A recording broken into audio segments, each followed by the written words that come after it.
지금 뭐 벚꽃이 완연하게 지금 만개를 했어요. 예, 굉장히 세상이 아름답습니다. 네, 우리 이 아름다운 세상을 주신 하나님께 영광의 박수 한번 돌릴까요? 하나님 감사합니다. 하나님 감사합니다. 예, 정말 추운 겨울이 지나고 또 뭐 코로나 때문에 굉장히 답답하고 힘들지만요, 그죠? 네, 하지만 그럼에도 불구하고 어김없이 우리 하나님께서 꽃을 피게 하셨습니다. 예, 꽃을 피게 하셨는데요, 참 하나님의 선물인 줄 믿습니다. 네, 꽃이, 여러분 꽃을 보면 어떤 느낌이 드세요? 꽃이 여러분에게 어떻게 말을 하지 않습니까? 말을 걸지 않습니까?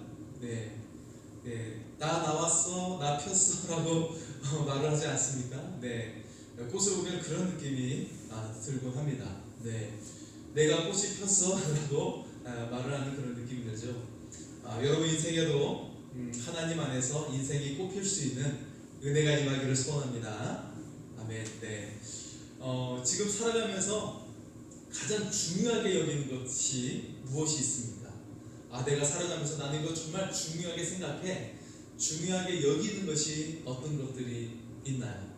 네, 무엇을 중요하게 여기고 계세요? 뭐 건강이 있을 수 있겠고요, 또 가족을 또 중요하게 여길 수 있겠죠. 자녀 중요하게 여길 거고요. 그리고 늘 형통할 수 있는 거, 그죠? 형통하면 좋겠다. 그리고 좀 잘 됐으면 좋겠다. 이렇게 성공하는 거, 그죠? 예, 우리 자녀들이 좀 잘 됐으면 좋겠다. 좀 그런 것들을 중요하게 여기실 거예요. 네, 중요하게 여기실 겁니다. 그렇다면요, 우리 예수님께서는 무엇을 가장 중요하게 여기셨을까요? 우리 주님이 무엇을 중요하게 여기셨을까요? 가족을 중요하게 여기셨을까? 건강을 중요하게 여기셨을까? 형통한 것을, 어떤 성공하는 것을, 무엇을 중요하게 여기셨을까요? 우리 주님은 바로 우리 여러분을 중요하게 여기실 줄 믿습니다. 우리 주님은 우리 자신을, 우리들을 중요하게 여기셨어요. 그래서 어떻게 하셨어요? 하나님과 같은 분이신데 인간의 몸으로 오셨고요, 자신의 생명까지 주신 줄 믿습니다. 고난 주간을 우리가 보내고 있습니다. 이 고난 주간은 우리 주님은 바로 우리를 위해 생명을 주신 그런 기간이죠. 성금요일에 주님께서 돌아가시게 되십니다. 자, 우리 주님이 우리를 굉장히 중요하게 여기셨어요. 가장 우리 주님의 최고의 우선순위는 바로 우리들인 줄 믿습니다. 네, 우리 주님의 우선순위는 바로 우리들이에요. 예, 그래서 우리도 우선순위가 바로 우리 주 예수 그리스도가 될 수 있기를 소원합니다. 네, 오늘 성경 속에 보면요, 하나님을 우선순위로 여긴 사람이 있어요. 네, 하나님을 우선순위로 여긴 사람이 있습니다. 누구일까요? 바로 욥이었어요. 욥. 네, 욥은요, 믿음의 사람이었죠. 하나님 앞에서 완벽하게 신앙을 가지고 있었던 사람이에요. 그래서 욥기서 1장 5절 말씀에 보면요, 이렇게 표현을 하고 있습니다. 그들이 차례대로 잔치를 끝내면 욥이 그들을 불러다가 성결하게 하되 아침에 일어나서 그들의 명수대로 번제를 드렸으니, 이는 욥이 말하기를 혹시 내 아들들이 죄를 범하여 마음으로 하나님을 욕되게 하였을까 함이라. 욥의 행위가 항상 이러하였더라. 아멘. 욥이 생각했어요. 자녀들이 혹시 마음으로 범죄하지 않을까, 실수로 범죄하지 않을까 생각해서 자녀들을 위해 번제를 드렸어요. 하나님, 내 자녀들이 실수로 죄 지을 것을 있다면, 죄 지은 것이 있다면 용서해 주세요 라고 하며 번제를 드렸어요. 네, 참 자녀를 생각하는 욥의 마음이 굉장히 인자한 아버지의 모습이죠. 따뜻한 아버지의 모습, 그렇죠? 네, 예. 이런 아버지를 둔 자녀들도 굉장히 행복했을 겁니다.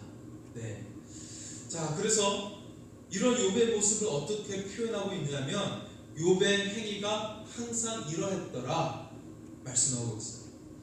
욥은 한결같이 변함없이 그렇게 믿음을 지킨 사람이었다는 것이죠. 정말 놀랍지 않습니까?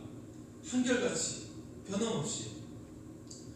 욥은 사실은 남부럽지 않은 사람이죠. 모든 걸 가장 부유한 사람이었고 정말 지역의 유지였고 존경받는 사람이었어요. 그럼에도 불구하고 믿음을 지켜 나갔던 거죠. 뿐만 아니라 지역에 소외되고 가난하고 어려운 이웃이 있다면 내 가족처럼 돌봤어요. 내 자녀인 것처럼 고아를 돌봤고요. 내 어머니인 것처럼 과부를 돌봤어요. 내 친구인 것처럼 나그네를 돌봤어요. 정말 이런 사람이 어디 있겠습니까? 정말 놀랍지 않습니까? 네. 욥의 모습을 우리가 생각해 본다면 모든 기독교인들이 닮고 싶어하는 모습이에요.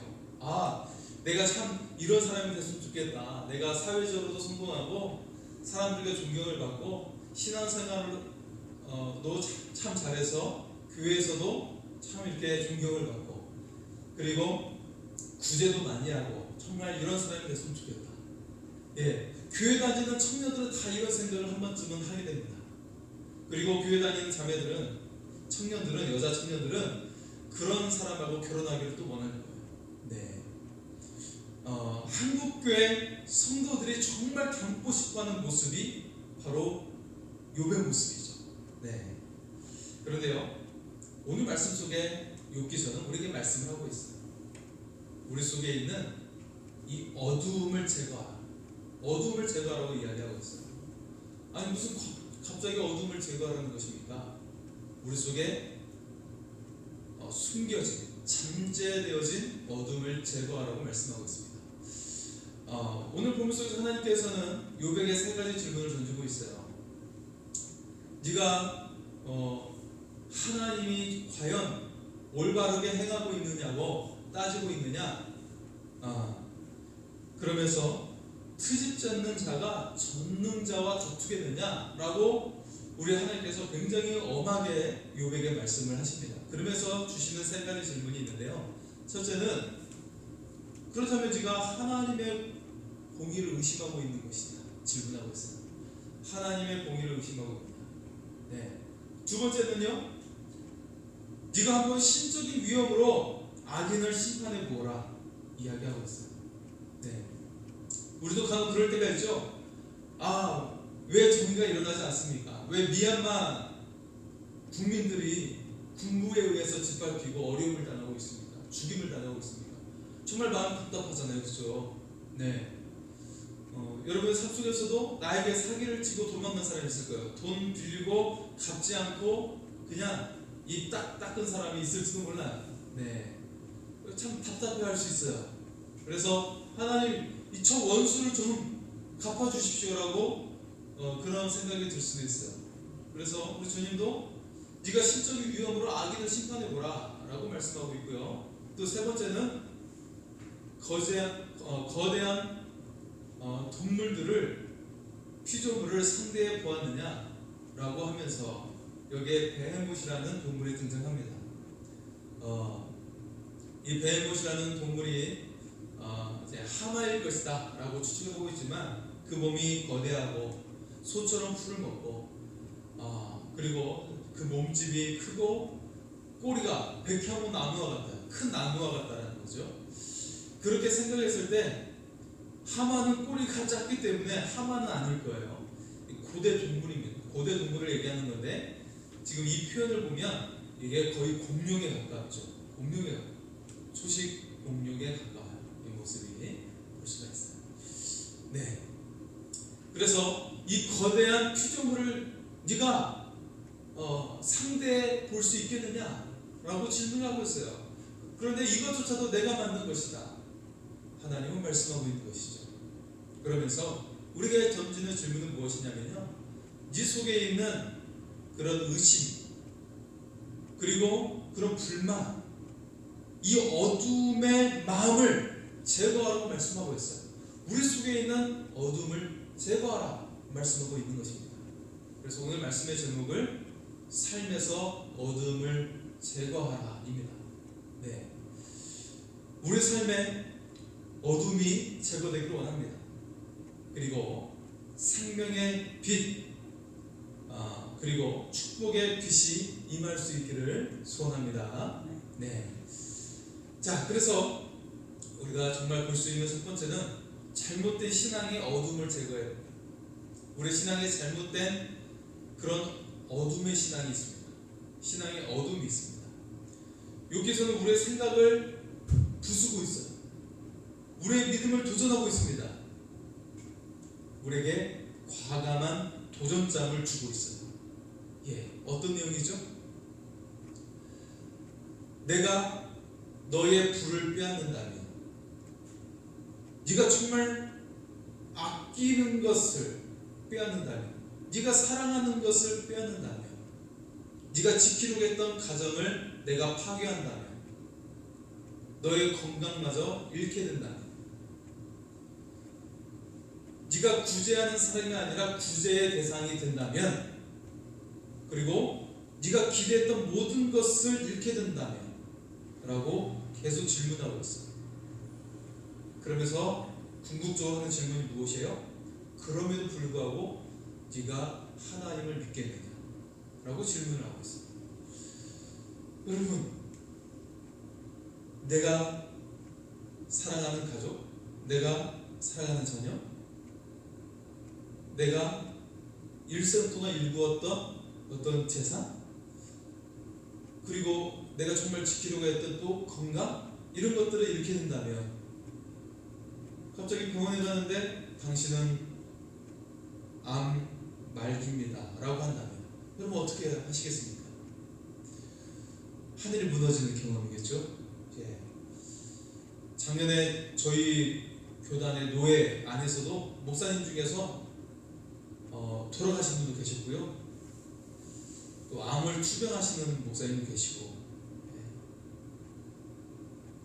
그런 분이 계십니다. 한 분은 암으로 돌아가셨어요. 한 분은 암으로 투병하고 계십니다. 병이 굉장히 깊어져서 수술을 할 수 없어가지고 항암 치료하시는 목사님 계시고요, 또 어떤 목사님은 아주 심각한 또 암까지는 안 됐지만 아주 극단적인 그런 위험 속에 또 이렇게 투병하시는 분이 계십니다. 갑자기 그런 일이 생긴다면 우리는 하나님을 어떻게 생각할까요? 새벽 기도를 가다가 괴한에게 목숨을 잃게 된다면, 하나님 만나러 가는데 그렇게 목숨을 잃게 된다, 그런 분이 또 계셨어요. 이거 아주 오래전 일이지만요, 어떤 교회에 그런 분이 계셨어요. 내가 사랑하는 자녀를 잃게 된다면 참 답답한 일입니다. 그것에 대해서 욥기서는 우리에게 묻고 있는 거예요. 네 삶에 이런 불행한 일이 생긴다면, 그럼에도 불구하고 네가 하나님을 믿겠느냐? 여러분 어떻게 하시겠습니까? 지금 내 삶의 모든 것을 잃게 되더라도 과연 하나님을 믿을 수 있을까요? 우리의 생각과 욥의 생각은 크게 다르지 않아요. 세속적인 조건을 다 갖는 것이 우리는 신앙으로 여기는 거죠. 세상에서 성공하는 것, 이게 참 하나님의 은혜라고 생각합니다. 그렇게 생각하지 않습니까? 그래서 이것을 잃지 않기 위해서 욥은요 더 철저하게 신앙생활을 한 거예요. 욥은 내 사랑했던 것, 내가 지금 누리고 있는 것을 잃지 않기 위해서 더 철저하게 신앙생활을 한 겁니다. 그래서 자녀들의 이름으로 번제를 드렸어요. 혹시 자녀들이 실수로 죄를 범하지 않았을까, 그런 염려 속에 하나님께 번제를 드렸습니다. 하나님께 예물을 드리고 하나님께 헌신을 했습니다. 바로 내가 사랑하는 것을 지키기 위해서 욥은 더 철저하게 신앙생활을 했던 거예요. 그런데 우리는 바로 이 속에 신앙의 어두움이 존재한다는 것입니다. 모든 것을 갖추는 것이 신앙이라고 생각을 했어요. 하나님 잘 믿으면 은혜 주시겠죠? 성공할 거예요. 잘 될 거예요. 우리 자녀들이 승승장구할 거고요. 그렇게 생각을 합니다. 그런데 성경은 이것이 잘못됐다라고 말을 하고 있어요. 그리고 욥을 통해 잘못된 신앙의 어둠을 제거하라고 말씀하고 있습니다. 욥이 고난을 당했어요. 그토록 지키려고 했던 것을 다 잃었어요. 욥에게 어느 하나 귀하지 않은 것이 없었을 거예요. 네. 하지만 그 모든 것들을 다 잃게 됩니다. 그런데 이때 욥은 어떻게 고백을 하고 있습니까? 우리가 잘 아는 유명한 고백처럼 주신이도 하나님이시, 거두신 분도 하나님이라고 고백을 하고 있어요. 또 욥은 또 어떻게 고백을 하고 있습니까? 욥기서 16장 19절에 이렇게 고백합니다. 지금 나의 증인이 하늘에 계시고 나의 중보자가 높은 데 계시니라. 아멘. 욥은 고백하고 있어요. 지금 내게 그 어떤 것이 없다 할지라도 내 믿음을 빼앗을 수 없습니다. 그리고 이 사실을 하나님이 증인이 되시고 하나님이 나의 중보자가 되십니다. 고백을 하고 있어요. 정말 놀랍지 않습니까? 과연 어떻게 이렇게 고백할 수 있을까요? 네, 저는요, 제가 대학교 1학년, 고등학교 졸업하고 대학 들어갔으니 얼마나 행복하겠어요. 그런데요, 4월 19일 무렵에 중간고사를 보는데 딱 그 무렵이었어요. 그때 어머님이 병원에 입원하셨어요. 병원에 입원하셨고요. 그 병원에 입원하신 길로 계속 병치레 하시다가 돌아가시게 됩니다. 4월달에 입원하셔서 그 다음에 1월 18일날 돌아가시게 돼요. 8개월 만에. 제가 그 기간 동안 하나님께 따졌어요. 하나님, 저 열심히 신앙생활 했습니다. 저 새벽기도도 열심히 나갔습니다. 저 기도 정말 열심히 했고요. 저 찬양단에서 찬양인도도 열심히 했습니다. 어머니의 생명을 구해주십시오. 기도했어요. 그런데 하나님께서 만약 거두어 가신다면 저도 하나님 떠날 것 같아요. 그랬어요. 그런데 제가 어머니 그렇게 하나님께서 데리고 가시면서 어떻게 했을까요? 정말 하나님께 원망한 마음도 있었지만, 그런데 하나님께서는 계속 사람들을 보내주셨어요. 마지막 그 병이 깊어져 갔을 무렵에 하나님께서 사람을 계속 보내주신 겁니다. 그래서 계속 예배드리게 하시는 거예요. 우리 가정에 계속 하나님께서 기도하는 사람들을 계속 보내주시면서 막 통성기도도 하고 막 뜨겁게 기도하면서 하나님께서 은혜를 주시는 거예요. 그러면서 어머니는 결국 세상을 떠나시게 되셨죠. 그러고 나서 그 이전의 신앙보다 그 이후의 신앙이 더 뜨거워지는 변화가 제 속에 있게 됐어요. 이전에 저는요, 교회 봉사할 때 교사로 봉사하고 성가대 찬양하고 찬양단 인도하고 그렇게 여러 가지 봉사를 했었습니다. 그럼에도 불구하고 그냥 의무적으로 하는 거였어요. 그냥. 그런데 오히려 어머니 돌아가시고 그 이후에 섬기는 봉사는 질적으로 달라졌어요. 하나님 정말 진실되게 하는 봉사가 됐어요. 이 고난 통해서 오히려 더 진실된 신앙으로 바뀌게 됩니다. 자, 욥도 마찬가지였어요. 이 고난을 통해서 더 진실된 신앙으로 바뀌게 됩니다. 하나님이 나의 증인이 되시고 나의 중보자가 되십니다 라고 고백을 하고 있는 거예요. 그 이전은 그토록 자신이 지키려고 했던 그것을 계속 지켜나가기 위한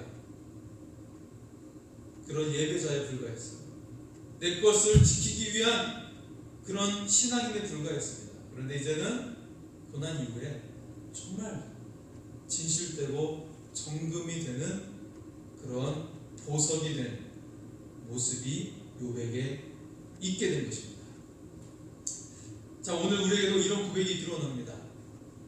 바로 하나님이 나의 증인이 되시고 나의 중보자가 되십니다. 바로 이런 고백이 우리에게도 있기를 소원합니다. 욥은 오직 하나님만을 추구하게 된 거예요. 세상적인 조건을 갖추는 것이 축복이 아닙니다. 오직 하나님을 추구하는 것이 신앙이요 축복인 것을 기억할 수 있기를 소원합니다. 네. 자, 두 번째 우리에게 하시는 질문이 있어요. 그것은 사람들에게 받는 어둠을 제거하는 거예요. 사람들에게 받는 어둠. 여러분, 우리는 살면서 하나님의 말씀을 많이 듣습니까? 사람의 말을 많이 듣습니까? 하나님 말씀 많이 듣는다고요? 그 사람 정말 아주 은혜로운 사람이죠. 아마 365일 하루 24시간 내내 기도원에 사는 사람이나 가능할 거예요. 우리는 날마다 사람의 말을 많이 들어요. 그리고 TV, 방송 매체의 말을 많이 듣고 뉴스 소식에 더 우리는 많이 노출되어 있죠. 자, 지금 욥의 상황 속에서는 어떻습니까? 욥도 지금 자신을 위로한다 치고 친구들이 왔는데 어때요? 친구들도 욥을 보니까 기가 막혔죠? 그래서 너무 기가 막히니까 이 고난이 왜 왔는지 따지고 있는 거예요. 그러면서 욥과 친구들의 썰전이 계속되는 거예요. 욥의 고난의 원인을 가지고 치열한 논쟁이 계속되어 왔던 거죠. 이런 대화가 욥을 어떻게 했을까요? 욥을 지치게 했어요. 그래서 친구들에게 더욱 자신의 당당함을 드러내게 되죠. 나 당당하다. 내 죄 때문에 고난받는 게 아니야. 그러다가 계속 이 논쟁이 계속되면서 어떻게 됐어요? 욥이 어떻게 말하죠? 하나님 무슨 착오가 있었던 거야. 하나님이 무언가 잘못을 내리신 거야. 하나님이 무언가 잘못된 판단을 내리신 거야. 그래서 지금 내가 고난을 받고 있는 거야 라고 말하는 데까지 이르게 되었어요. 무언가 하나님이 잘못되셨다. 그렇게 말하고 있어요. 욥은 이때 하나님께 원하고 있죠. 마음속으로 정말 원하고 있어요. 하나님, 내 신앙이 흔들리지 않고 있음을 하나님 아시죠? 이제 내 친구들 앞에서 하나님께서 직접 변호해 주십시오 라고 말하고 있는 거예요. 네. 욥기서는요 우리에게 말하고 있어요. 사람들에게 받는 또 사람들에게 듣게 되는 어둠을 제거하는 거예요. 그리고 어떻게 하라고 말씀합니까? 날마다 모든 순간 하나님과 대면하라 말씀하고 있는 거예요. 이때 일어나게 되는 변화가 무엇일까요? 우리가 사람들 속에 이 여러 가지 말 계속해서 우리는 사람들에게 말을 듣습니다. 그런데 이것을 멈추고 하나님과 대면하게 되었을 때 일어나게 되는 변화가 무엇일까요? 우리 속에 어둠이 떠나가게 됩니다. 왜냐하면 우리에게 영원히 꺼지지 않는 빛이 비추이기 때문입니다. 하나님의 빛이 우리 속에서 비추이게 될 줄 믿습니다. 이 빛은 결코 어둠이 이길 수가 없어요. 어둠이 가까이 올 수가 없는 겁니다. 여러분, 우리가 사람의 말은 잠깐 내려놓고 하나님을 대면할 수 있기를 소원합니다. 네. 자, 그래서 그토록 기다리던 하나님이 등장하신 거죠. 하나님께서 폭풍 가운데 딱 등장하셨어요. 그리고 욥에 계속해서 질문하고 계십니다. 아니, 앞에서는 욥이 계속 하나님께 질문을 했던 것인데 하나님께서 대답하신 것이 아니라 오히려 욥을 향해 반문하고 계신 것이죠. 욥을 향해 계속해서 질문하시는 거예요. 38장에서는 내가 지혜로 세상을 창조할 때 네가 거기에 있어 봤어? 네가 거기에 있었느냐? 질문하고 있어요.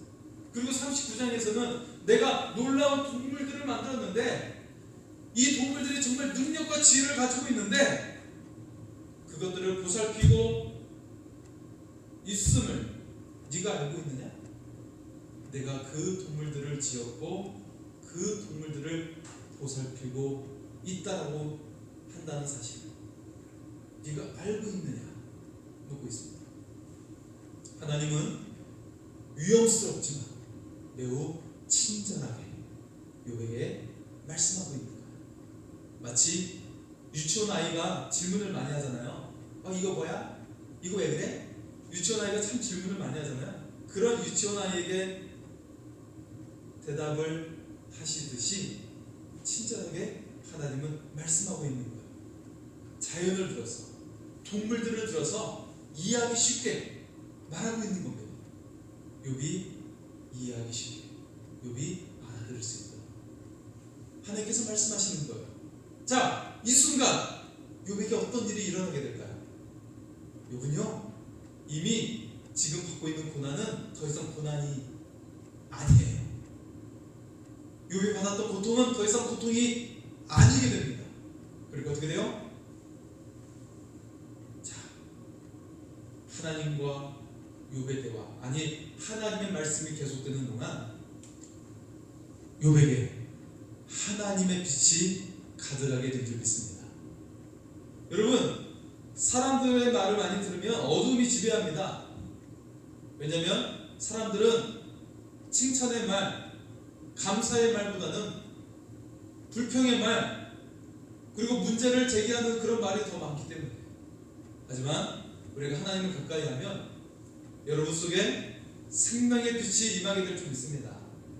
하늘의 축복이 여러분의 삶 가운데 임하게 될 줄 믿습니다. 할렐루야.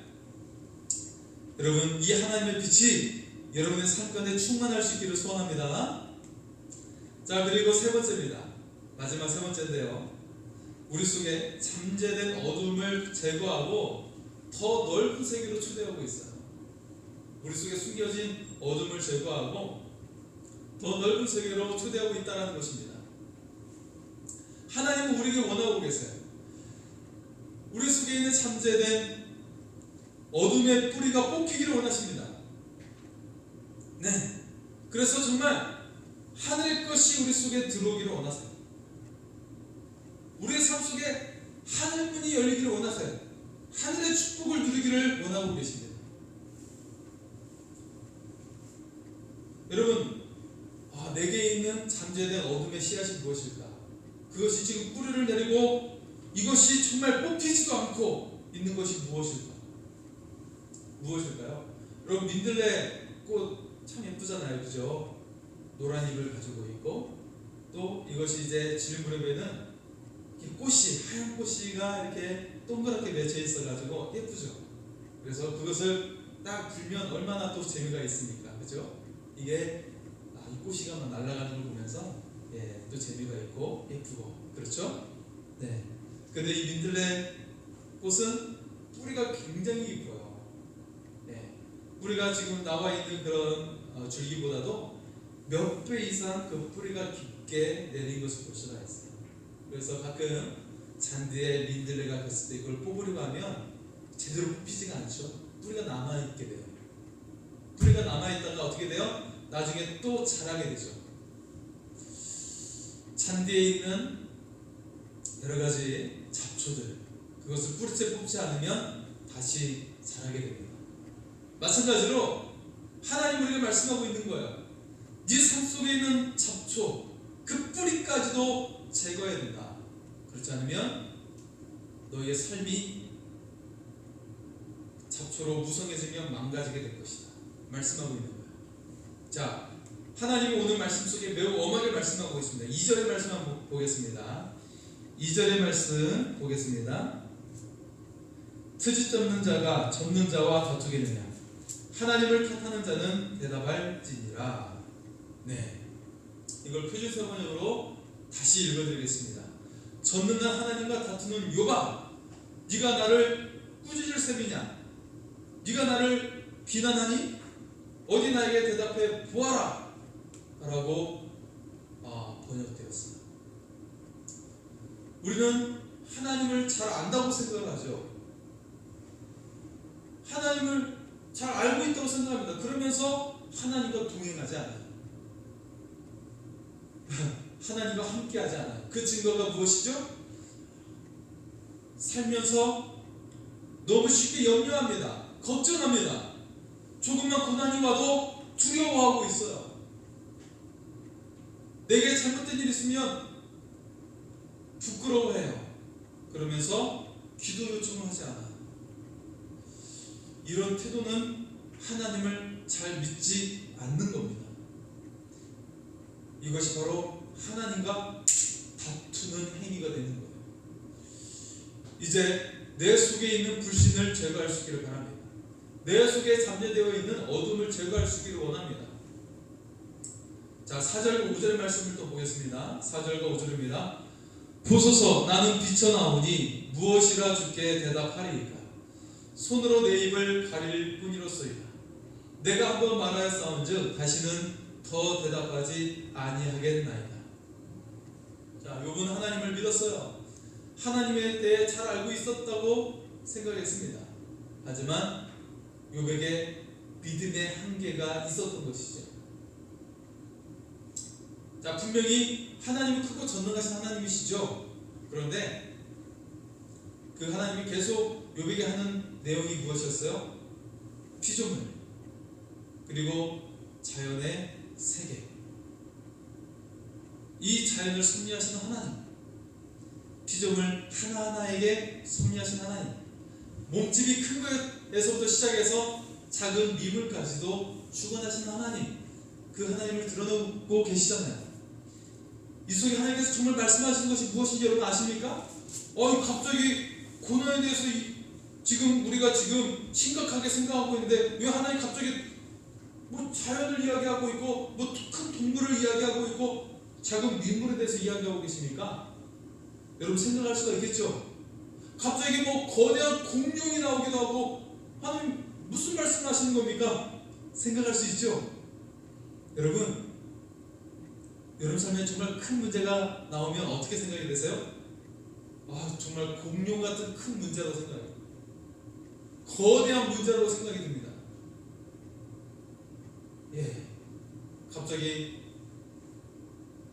전 재산을 사기당했다고 생각해봤어요. 정말 암에 걸려가지고 건강을 잃게 됐다고 생각해봤어요. 이건 정말 거대한 문제입니다. 이 거대한 문제에서부터 우리는 삶의 작은 문제까지 하나님께서 주관하심을 말씀하고 있는 거예요. 이 동물들을 통해서 큰 문제에서부터 작은 일에 대해서까지 하나님은 너의 모든 삶을 주관하고 계신다 말씀하고 있는 겁니다.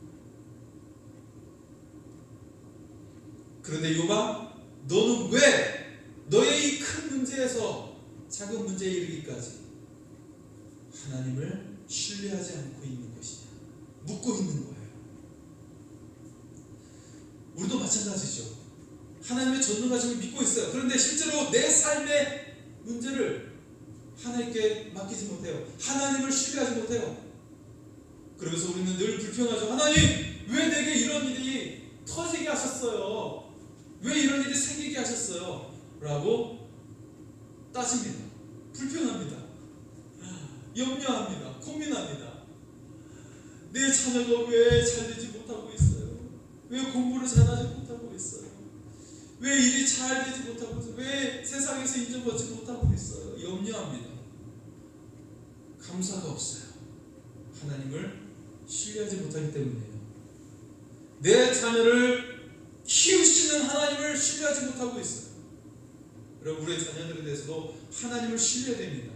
하나님께서 자녀를 이끄시고 그의 삶을 형통하게 하심을 신뢰할 수 있기를 소원합니다. 여러분, 우리가 늙어 세상을 떠나기까지 자녀들을 지킬 수 있다고 생각하십니까? 그럴 수 없어요. 하나님을 신뢰해야 합니다. 철저하게 우리는 하나님을 신뢰해야 하는 것입니다. 이것을 욥기서를 통해 하나님께서 우리에게 주시는 말씀이에요. 너의 작은 모든 것까지, 너의 큰 모든 것까지, 너의 자녀의 모든 문제까지도 철저히 하나님을 신뢰하라. 그것이 혹시 질병이 온다 할지라도, 그것이 혹시 죽음이라 할지라도 하나님을 신뢰하라. 우리가 죽음 이후에도 하나님은 우리를 영광의 나라로 이끄십니다. 삶과 죽음의 모든 세계를 통틀어 하나님을 신뢰하라고 말씀하고 있어요. 여러분, 우리는 다 나중에 세상을 떠나게 되잖아요, 그죠? 세상을 다 떠나가게 되잖아요, 그죠? 이 죽음의 세계까지도 하나님을 신뢰하라고 말씀하고 있는 거예요. 이게 고통이 아니라고 말씀하고 있는 거예요. 이게 고난으로 그냥 끝나는 것이 아니라고 말씀하고 있는 거예요. 여러분, 제가 어머님을 21살에 떠나보내고 마음이 편하겠습니까? 그런데 하나님께서 평안을 주셨고요, 하나님을 더 신뢰하게 됐고요, 하나님께 감사하게 됐어요. 그리고 이전에 여러 가지 봉사했던 것들 있죠. 교사로 봉사하고 성가대 봉사하고 찬양단으로 봉사하고 봉사한 거 있죠. 이게 정말 진실되게 하는 봉사가 됐어요. 더 하나님과 진실된 만남으로 살게 됐어요. 어머니의 그 질병과 죽으신 이후에 그렇게 됐습니다. 그리고 저희 누님은요, 목사 남편을 만나가지고 선교사가 돼요. 그런 일이 그 이후에 일어났어요. 그 이후에 일어나게 됐어요. 어떻게 그런 일이 있을 수 있을까요? 하나님은 우리에게 삶을 바꾸라고 말씀하고 있어요. 너의 모든 삶을 하나님께 온전히 맡기라고 말씀하고 있습니다. 지금 네가 닥치고 있는 모든 문제를 하나님께 맡기라 말씀하고 있는 것입니다. 모든 것을 하나님께 맡기라. 지금 받고 있는 고난을, 마음의 상처를, 사람들과의 어려움을, 자녀들이 겪고 있는 어려움을 하나님께 맡기라 말씀하고 있는 것입니다. 하나님께 맡기고 너는 담대하게 살아가라 말씀하고 있는 거예요. 왜 주님이, 예수님께서 고난을 당하시는 것입니까? 고난은 나에게 맡기고 그리고 너는 담대하게 살아가라 말씀하고 있는 거예요. 죽음은 나에게 맡기고 너는 생명의 삶을 살아가라 말씀하고 있는 거예요. 그래서 주님은 고난을 향해 가고 있는 거예요. 왜? 우리의 고난을 짊어지셨기 때문이에요. 그러니까 너는 더 이상 이것을 고난으로 생각하지 말고 영광의 삶을 살아가라. 우리가 이 삶을 살아갈 수 있기를 소원합니다. 우리 삶에 어둠을 제거하십시오. 내 신앙에 어둠을 제거하십시오. 세상의 조건을 다 갖추면 내가 정말 은혜 받은 것이지, 이거는 어둠입니다. 이것은 어둠의 신앙이에요. 오직 하나님만을 추구하라고 말씀하고 있는 것입니다. 이게 진짜 신앙이에요. 내 삶을 온전히 맡기지 못하는 것, 이거는 어둠의 삶이에요. 내 삶의 작은 것까지 큰 것까지 모든 것을 맡기는 것, 이것이 정말 빛의 신앙입니다. 우리의 삶의 모든 것을 하나님께 맡길 수 있기를 바랍니다. 오직 하나님만을 추구하는 신앙이 될 수 있기를 소원합니다. 그래서 빛 가운데 거하는 여러분의 삶이 될 수 있기를 소원합니다. 이 시간 우리 찬양하며 하나님께 나아가겠습니다. 이와 같은 때에 지금 내 삶에 고난이 있다 할지라도, 어려움이 있다 할지라도 이 시간 하나님만을 추구하겠습니다. 이와 같은 때에 찬양하겠습니다.